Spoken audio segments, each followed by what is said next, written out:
Welcome! It's me, Miss Heather, and I'm here to read you a story today. This is a story that was given to me by another mom, and her kids loved it a lot, so I'm excited to read it for you today. It's called Gym Jitters, Chuck Richards. And I think the illustrations are going to be fabulous. It might be a little hard to see because they're light, but they're very busy. Jerry J. Jingle had fun every day, for Jerry's dad George had a brain made for play. When Dad got an idea that planted its seed, fun would sprout up like a blossoming seed. It's going to be fun. Now Jerry's mom Midge had been bugging his pop to clear out the jungle jump in his shop. But Dad was distracted by silly squirrel pranks and got an idea for his stack of wood planks. By late afternoon, Dad had proudly unveiled the new jungle gym his hammer just nailed. Jerry hung loose with a monkey-faced frown, while Judy, his sister, showed off upside down. That night after supper, as Jerry did math and Judy went up for her usual bath, nobody saw that while washing the dishes, Dad began planning his jungle gym wishes. At dawn the next day, Jerry jumped out of bed to a hammer that tap-a-tap-tapped in his head. His eyes grew in size at the overgrown sight of the jungle gym Dad had now tripled in height. Monday at work found George overreacting to playful ideas that became too distracting. As one might have guessed, the boss wasn't impressed, so he sent Dad home early to catch up on rest. When Jerry came home, his mouth opened in awe. His friends were sky high on a giant seesaw. As he studied the moves of those strange seesaw sitters, he was suddenly sick with the jungle gym jitters. He's probably afraid of heights. While dunking a donut the following morning, a vision of fun came to Dad without warning, and Jerry could tell by the way he was looking that this meant more jungle gym trouble was cooking. Long strings of tire swings swooped up through the sky as longingly Jerry watched life pass him by. A contest for kings of the jungle took place. Of course, Judy won with her usual grace.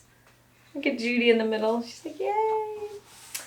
Who would have thought that just washing the car could make his dad act in a way this bizarre? Jerry ducked clear of the garden hose stream. To him, this was all one big terrible dream.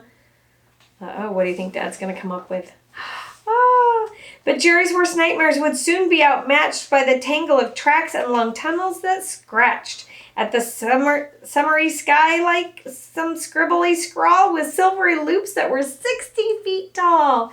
His knees started knocking, his tongue started swelling. Jerry once lost his lunch, but that's not worth telling. The poor boy knew this of his terrible curse. His jungle gym jitters would only get worse.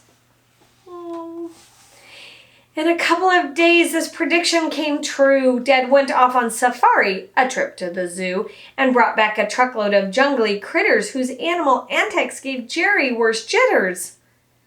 Look at all those animals. Oh my goodness. The garage was demolished, and where it once stood was a towering giant of tires and wood. An animal acrobat swung through the sky while daredevil kids made up new ways to fly. Now Jerry's heart thumped and his ears started ringing. He hardly could stand all the swooping and swinging. To make matters worse, Jerry's house was a mess, and living there caused more emotional stress. Oh my goodness, poor Jerry. For Dad had cut tunnels that ran through the place. The coaster now whooshed through their living room space. But worse than the noise in this upside-down dwelling were animals, house guests you couldn't help smelling. Pew! Not seeing his family's growing frustration, Dad proudly made plans for a wild celebration. He mailed coconut invitations to all, and soon the whole town would be having a ball. The Jungle Bash happened that Saturday night. They all danced around in the glowing torchlight. The limbo dance contest was truly amazing as Jerry grabbed hold of a pole set ablazing. Oh no.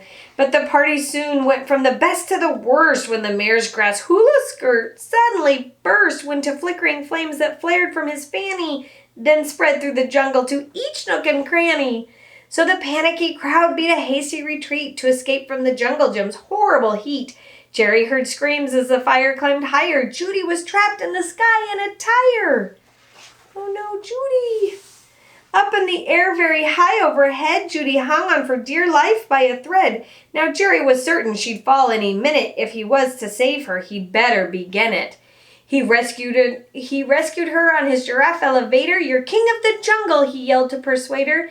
As Judy snapped out of her terrible trance, she barely escaped by the seat of her pants. Oh my goodness.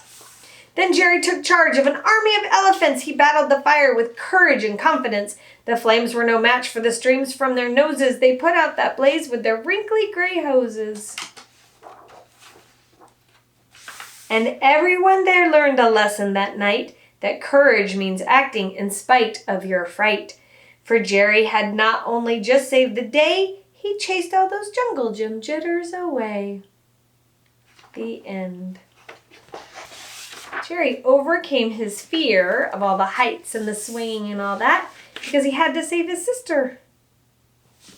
That is a cute book and so fun to read. Thank you for joining me today. I'll see you again soon. Mwah!